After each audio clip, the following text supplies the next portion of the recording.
Jealousy needs proximity.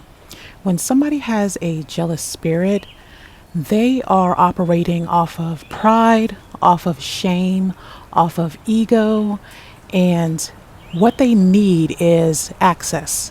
They need some kind of access to whoever it is that they're trying to get to. Now, somebody who has a jealous spirit is going to be jealous of anything they can find. It doesn't matter what it is, because where that stems from is not having a good sense of themselves, not truly loving themselves, not feeling worthy of themselves. A lot of times it can stem from childhood. You can always tell because when they get around people like maybe a sibling, and as they were growing up, their sibling was favored more than they were, and it was based off of looks, whatever it is. And they tend to compare themselves to that sibling. But even into adulthood, you can see it because when they get around that sibling, all of a sudden they kind of shut down. They are usually loud and boisterous and whatever. And once they get around that sibling, they become quiet. They become timid. And you can see maybe that the sibling is asking, why are you acting like this? You don't usually act like this. Because that person is having to create a persona to become somebody else, or to be somebody else, to not feel what they're feeling on the inside that they've had to feel the entire time growing up. But it causes some kind of resentment in them. They become resentful of the people that are around them. They become resentful of anybody, really. And it just creates this whole jealous spirit around them. They are very dangerous. A lot of times you can tell because they may come around and try to impress you. It seems like, I don't know if y'all have ever had that, somebody who it seems like they are always trying to impress you for some reason with the littlest things, or with like material things, or even with trips, stuff like that. Like you could say, I've been on a trip to Canada, and they'll say, oh, I've been there, but I've also been, and it's kind of like that one-up thing, but you can see where the jealousy stems from that, or where the jealousy is compounding from those small conversations, or just from that little bit of information that they get from you. So this is why they need access to you. They're going to find themselves wanting to find out more and more and more about you, because the jealousy spirit is brewing in them, and it's growing and it's getting bigger. A lot of times they will try to isolate you, like in a friend group, or even family members, even in church, religious groups, or whatever it is, and they will try to isolate you. They will spread lies about you. They'll start to become strategic in their investigating plans about you. They will constantly ask other people about you, or constantly look for you. They will look for you online, and if you have like any posts or anything like that, they will study your posts down to like what kind of shirt you have on, and the color, and if you've got moisturizer on your skin, stuff like that. Like they will study you really real hard, because that jealous spirit is needing information, is needing access. They don't consider anyone's feelings in the situations, and they will always try to make you out to be like the bad guy or the negative one. Even if you have tried to help them out with something, even if you've tried to give advice, if you've tried to give encouragement or anything like that, they will twist it around, and they will try to make you out to be the bad guy. They will provoke. They try to provoke. And a lot of times you will notice it. It'll be subtle provoking, and it will increase to getting bigger and bigger once they realize it's not affecting you, or they realize the things that they are insecure about, you're not insecure about. So like, let's say that you both grew up and they had, no hair, and you grew up and you had hair. And they will project their insecurity of hair onto you, but it's not a struggle that you've had. I'm not saying a struggle, but it's not an insecurity that you've had. You don't know that type of insecurity. And so somebody who has the jealous spirit is going to project their insecurity onto you, or if they can't get access to you, they will try to put it onto others. They will try to manipulate the way others perceive you, or the way that others think about you, because of the way that they cannot control themselves on how they feel about you. And this can be from anybody. It can be family members, church members, like I say, school classmates, teachers. It can be co-workers. It can be friends, old friends. It can be even new friends. You meet a new friend and they get jealous about something small. It can be people online. You have stalkers online. People got stalkers online, and they will try to find anything, any way to get access to you and try to switch things around just to make themselves feel better about themselves. And I mean, it's not your responsibility. It's not your responsibility. It could be something like you said something a week ago and it made them extremely mad. And it could have been a truth, and it made them extremely mad, and they just been festering and festering on it, just festering on it. And you could see that it was brewing. And when they finally say something about it, or when they try to address it or whatever it is, you're thinking, oh my gosh, why didn't you say this a while ago? Why are you just now saying this? Why did you allow it to grow? I can see you're shaking while you're telling me this. It's always visual. It's always what they can see. It's never anything about who you are, your character, anything like that. It's just always about what they can see that they become insecure about. And because they are insecure, they want to attack. And this is why you'll see people when they walk. I saw this story on TikTok. This guy was talking about he went to go get his nails manicured, and he was sitting in the seat. There was a bunch of women in there. Nobody was talking to anybody. It wasn't until this woman came in that had body was on 10. She was very beautiful. And she walks in. All of a sudden, the women that were not talking to each other were talking to each other. They were whispering to each other. He said it was a couple that was sitting next to them. They weren't speaking before she walked in. And as soon as she walked in, the woman tells her boyfriend or husband, why you looking all up at her? Are you always in a bee's face, ain't you? And like the guy was laughing because he was thinking, this is crazy. I've never seen something like this before. As soon as that beautiful woman walked in, everybody started whispering. So it's always on a visual thing. It's always at the visual level, what they can see. And whatever it is that they are insecure about, they will try to project their insecurity onto you. And what if that wasn't even your struggle? Like, what if it's a thing that you actually don't really care about? You don't really care about. You don't, because you might have become spiritual. You might be in a season of spirituality, and you're just like, you understand that God works from the inside out. It is one thing to try to fix the outer appearance and still have a messed up mind and still have insecurities and still have the spirit of jealousy and pride and ego within yourself.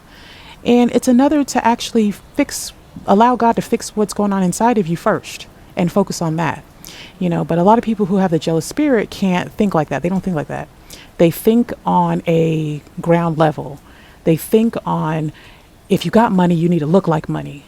But there's a lot of millionaires and billionaires that don't dress like their money. They have the most casual clothes on. They don't drive the cars like they have money. Maybe they do. Maybe it's in the garage and they only drive it on the weekend. People would say that is the reason people stay rich, is because they're very frugal with their money. If you're frugal with your money, you can keep the money, and you can invest, you can do whatever it is you want. But when you're thinking on a jealous type of level, on that spiritual level, you are not going to understand that. That's not going to be your understanding. It's going to be that, well, why do you look a certain way? Well, why are you wearing this? And why are you wearing that? And look at her, she's got this on. Look at him, he's got that on. And I don't think that men really do that too much. I think men do heckle each other about like shoes and what they got going on, but not so much. I don't see that. I don't know. I'm not going to talk. I'm not a man. I'm not going to speak for what men do. Maybe y'all can write that in the comments. But a lot of women do that.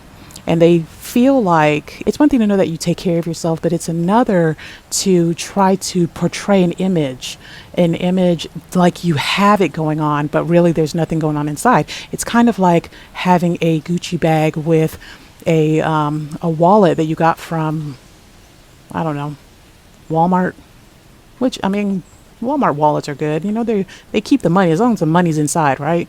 But that's the type of mind frame they have. Something else they'll do is they'll put you in like a silent competition. You didn't realize that you were in a competition because what you got going on your side in your lane is completely different from what they got going on.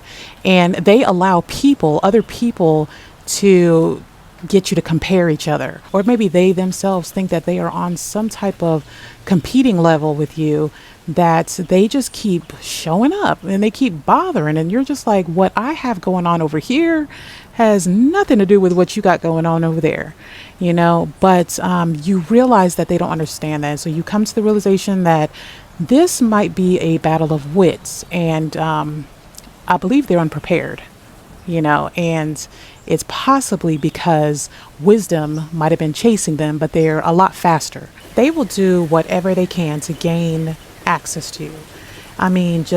It doesn't matter whether it's in person, whether it is on camera, like online, whatever it is the scariest thing. It's the craziest thing. You start to see they allow the enemy to work through them.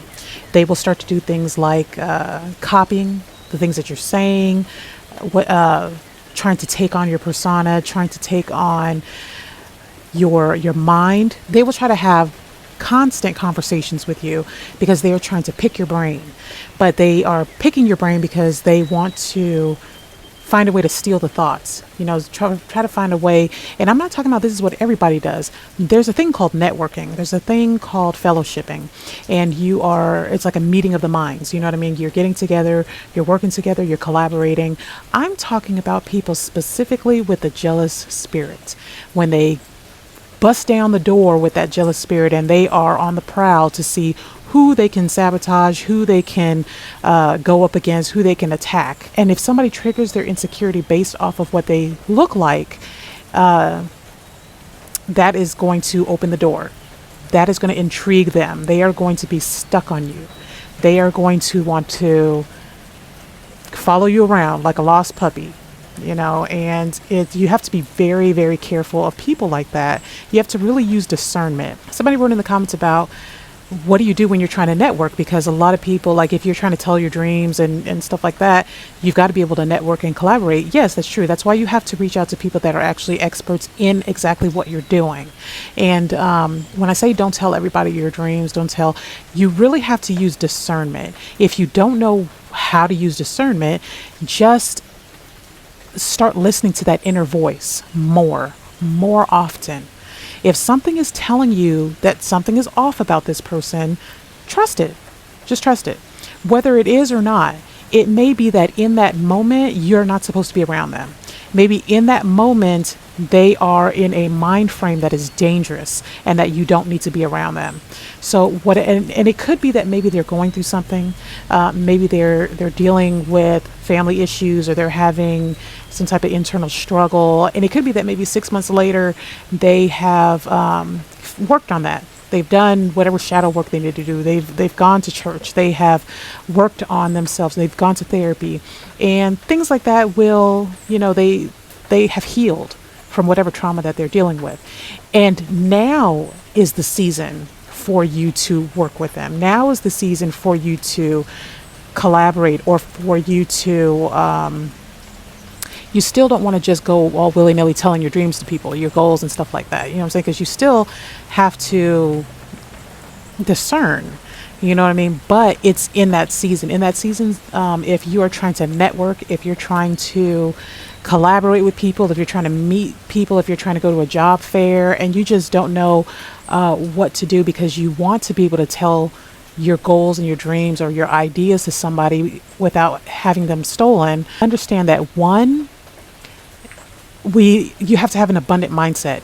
So if you are starting a gift basket business and you actually reach out to somebody else who is thinking of starting a business and you want to collaborate with them and you're afraid that they're going to steal your business, it shouldn't matter, because your business is you. You see what I mean? Like that's one thing. There, you have to live more of in an abundant mindset.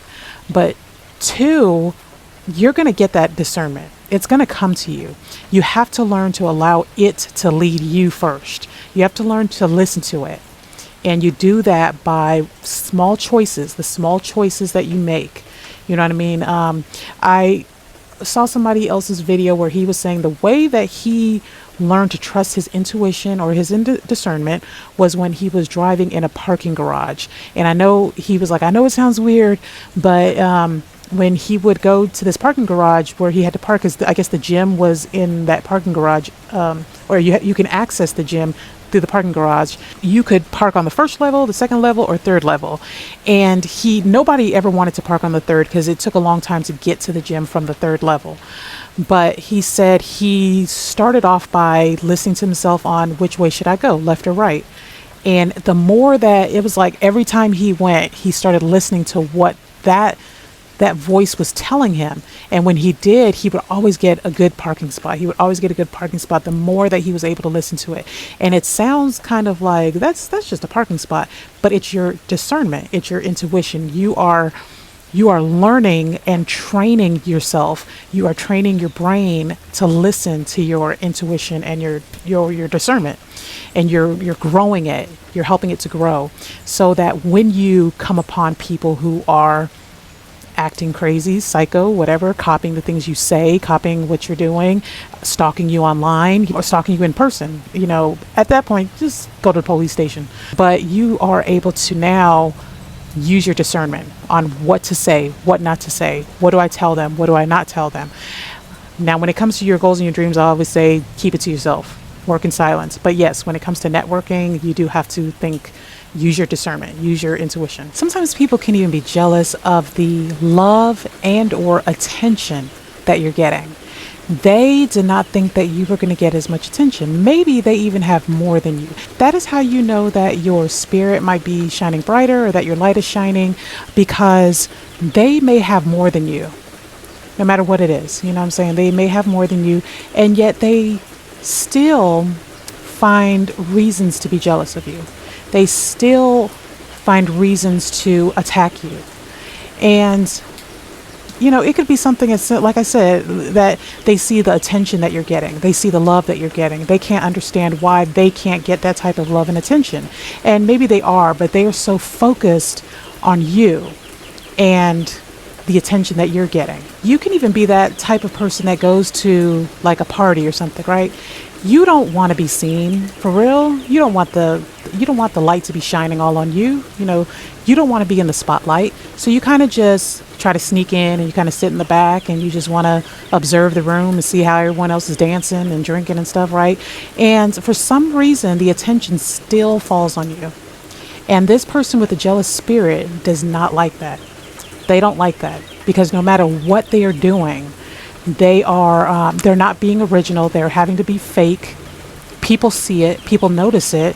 They have to play different roles of, they have to give themselves different roles. They have to take on different personas. And yet people are still like, nah, we see you're fake. We see you're fake. And they don't like that. And they see you, who you're just being real. You're just being yourself. You're just kind of in the background. You know what I'm saying? You're kind of in the background. You might even be a smaller content creator, and somebody may have way more subscribers than you, and they are doing those subtle provoking, they are stealing things that you're saying, stealing content, whatever it is. And they are, because of the fact that they have that jealous spirit around them, they do not like the attention that you're getting or any of the love that you're getting, and it affects them. It affects them deeply. But regardless, you've got to be very careful about people that are like this and having them around you or in your space. Or just even if, there's some places that you can't help it. Like, for example, if you're online or something like that, they're going to stalk you because that's just what their nature is. That's what they do. That is the spirit of ego and pride. They're going to try to find some way to have access to you. Whatever it is. So you just really have to use your discernment, because they need proximity. But one thing is that somebody who has a jealous spirit is, determined. They will keep persevering and pushing and provoking, and they will keep going, because the spirits of pride and ego will not allow them to stop. It will not allow them to stop. They will keep going and going and going.